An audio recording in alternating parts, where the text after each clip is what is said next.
October 19, 1781. A British drummer boy appears on the ramparts of Yorktown. He's beating a drum, not a battle rhythm, a parley, a request for surrender. For the first time in the American Revolutionary War, a major British army is about to surrender to the Continental Army. The man commanding that British army is General Charles Lord Cornwallis. The man receiving his surrender is George Washington. But here's the thing, Cornwallis didn't even attend his own surrender.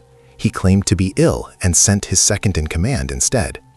Even in defeat, he couldn't accept the humiliation of surrendering to an American general. And as the British soldiers walked out of Yorktown, passing between American and French soldiers, they refused to look at the Americans. They turned their heads away in shame. But the Marquis de Lafayette, the young French nobleman who'd fought beside Washington for years, ordered his fifes and drums to play Yankee Doodle. The tune that British soldiers had once used to mock American colonists was now the anthem of their defeat. Poetic justice written in music.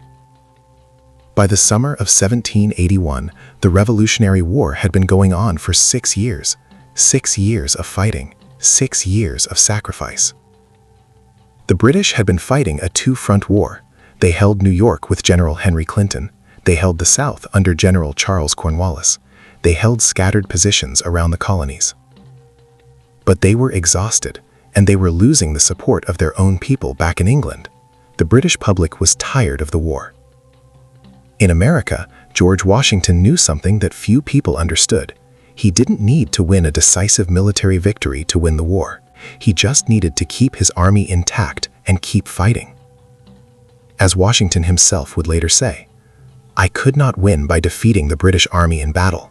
But if I could keep my army alive and fighting, Britain would eventually tire of the war and give up. That was my only strategy, and it was sufficient."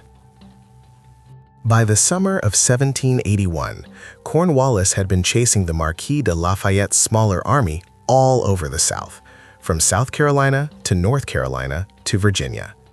And in a tactical error that would prove catastrophic, Cornwallis decided to fortify Yorktown on the Virginia Peninsula, expecting the British Navy to send ships to resupply and reinforce him. But here's where the French became essential. A French admiral named de Grasse sailed the French Navy into Chesapeake Bay. He positioned his ships to block any British attempt to reach Yorktown by sea. When Washington learned that de Grasse's fleet would be in the Chesapeake, he made a bold decision. He and the French general, Jean-Baptiste Rochambeau, would march their armies, nearly 17,000 combined, from New York all the way to Virginia, more than 300 miles.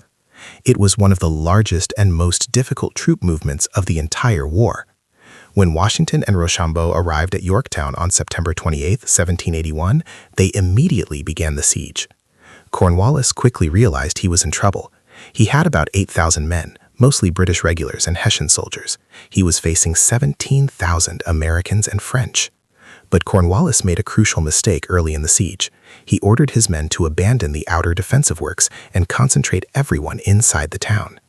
This gave the Americans and French the outer fortifications, and it meant Washington could bring his artillery closer. An American officer named Alexander Hamilton, who would later become the first Secretary of the Treasury, led a daring assault on one of the last major British outer redoubts. It was hand-to-hand combat, bayonets against bayonets, swords against muskets. But the Americans took the redoubt, and with it, they gained the ability to move even closer to Yorktown. For 9 days straight, American and French artillery pounded Yorktown, cannonballs smashing buildings, killing soldiers, destroying supplies. One British officer recorded, "The bombardment is relentless. We cannot repair damage faster than it is inflicted. Our ammunition is running low. Our food supplies are nearly exhausted, and the Allied artillery gets closer every day. Our position is becoming untenable." On October 15th, Cornwallis made one final attempt to escape. He ordered a force of soldiers to cross the York River to Gloucester Point, planning to break out and try to reach Clinton's army in New York. But a tropical storm blew up suddenly. The boats couldn't cross. The soldiers had to return. That's when Cornwallis understood.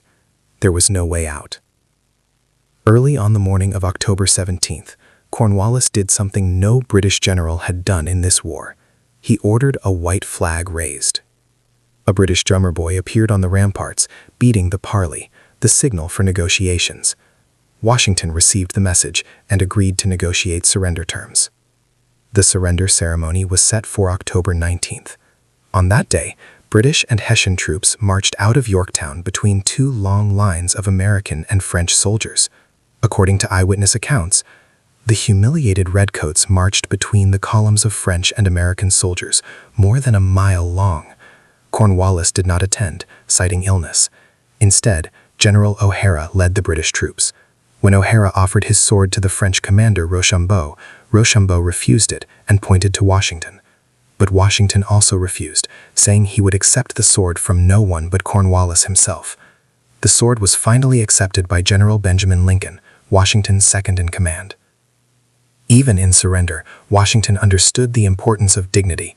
The sword had to be accepted by an American, not a Frenchman. America had to receive its own victory. When the news of Yorktown reached London on November 25, 1781, British Prime Minister Lord North said, "Oh God, it is all over. It is all over." He wasn't exaggerating. It was over. Formally the war would continue for another 2 years, sporadic fighting would occur, negotiations would drag on, but everyone knew that Yorktown had been the end. The soldiers of the Continental Army, the ones who had survived Valley Forge, the ones who had marched through 6 years of war, finally understood what they'd accomplished. They had defeated the world's greatest military power. Ordinary farmers and mechanics and blacksmiths had defeated professional British regulars. One soldier who was at Yorktown wrote about the moment. "When I realized that we had won, when I understood that the British had surrendered to us, when I grasped that we were actually going to be free, I couldn't contain my emotion. I wept, not from sadness, but from the overwhelming realization that we had done it. Against all odds, against all probability, we had done it." But there was a cost that soldiers at Yorktown couldn't fully comprehend in that moment of victory. Nearly 13,000 American soldiers died in the Revolutionary War. Most didn't die in battle. They died from disease, from wounds that infected, from cold and hunger. And there were thousands more wounded, disabled for life, unable to work, left without pensions. But the soldiers at Yorktown didn't know yet that Congress would refuse to pay many of them, didn't know that pensions would be delayed for years, didn't know that some of them would spend the rest of their lives fighting for recognition and compensation. They only knew that they had won, and for that moment, victory was enough. Yorktown didn't instantly create the United States of America. That still took years of negotiation. The Treaty of Paris wouldn't be signed in September 1783, nearly 2 years after Yorktown. But Yorktown proved something that no one had believed in 1775 when shots were fired at Lexington and Concord. Ordinary people could defeat professional soldiers. Regular citizens could create an army. Belief in freedom could sustain people through unimaginable hardship. The soldiers of the Continental Army, the forgotten ones, whose names we don't know, changed the world. They proved that you didn't need a king, you didn't need nobility, you didn't need inherited power. You just needed ordinary people, willing to believe in something bigger than themselves, willing to sacrifice, willing to endure. And their sacrifice created not just a nation, but an idea. The idea that governments derive their power from the consent of the governed, that people have the right to rule themselves, that freedom is worth fighting for. When we started this series with The Road to Revolution, we asked a simple question. What made ordinary Americans willing to die for freedom? We followed soldiers who rode through the night warning of British troops. We watched militia stand against professional regulars. We saw an army frozen and starving choose to persevere instead of quit. And we watched those ordinary people accomplish something extraordinary. They defeated the world's greatest power and created a new nation. But more than that, they created an idea that has spread around the world and inspired people for over 240 years. The soldiers of the Revolutionary War were heroes, not in the movie sense. They weren't superhuman. They were scared. They were hungry. They doubted themselves. But they persevered. And in persevering, they created the possibility of freedom. The next time you vote, the next time you speak freely, the next time you enjoy any of the rights guaranteed by the Constitution, remember the soldiers, the forgotten ones, the ones whose names are lost to history, but whose sacrifice created the world we live in. Thanks for watching Nostalgia History Stories. This series was dedicated to the forgotten heroes of the American Revolution, the ordinary soldiers who did extraordinary things. If you enjoyed these stories, please subscribe and hit the bell icon so you never miss a story of forgotten heroes who changed our world.